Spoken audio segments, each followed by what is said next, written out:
Ici pour nous l'occasion de saluer le courage politique du gouvernement nigérien qui a souverainement et librement décidé de mettre à la porte l'armée criminelle américaine.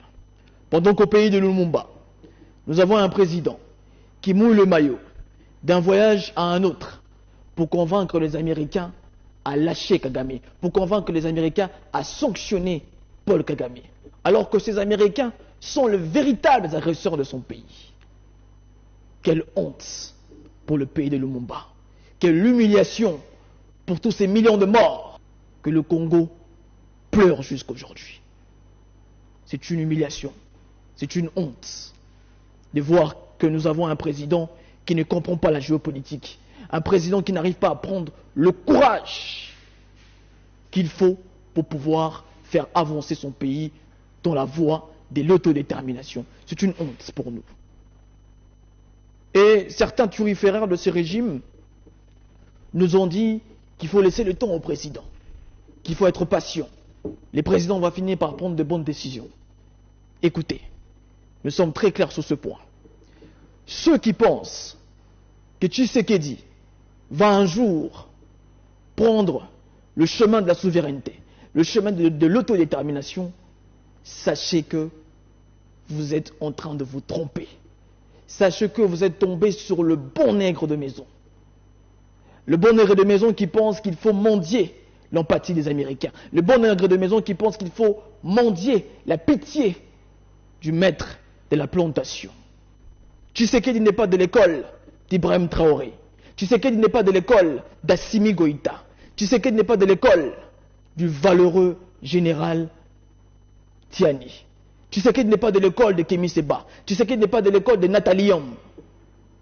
Tshisekedi n'est pas de l'école de Franklin Nyamsi. Il est plutôt de l'école d'Alassane Draman Ouattara. Il est plutôt de l'école de Macky Sall. Il est plutôt de l'école de Patrice Talon.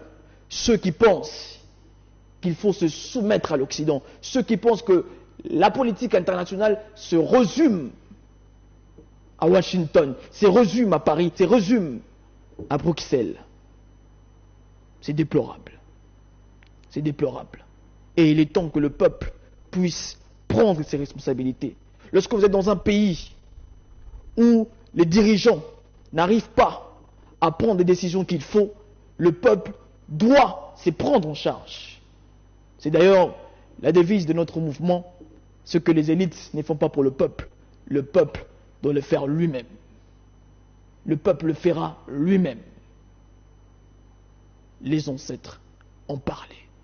Et d'ailleurs, je vais revenir sur un point qui me semble très important, puisque beaucoup de gens nous posent la question pour savoir si on a peur. On est très clair sur ce point-là.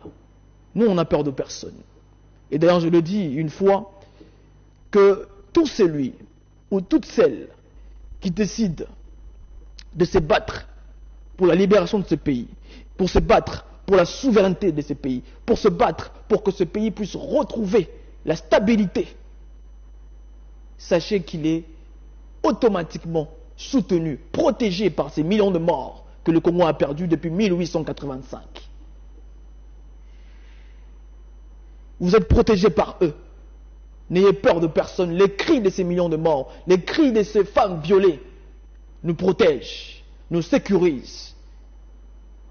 Nous avons peur de personne. Les ancêtres nous protègent. C'est très important de prendre en compte ces points.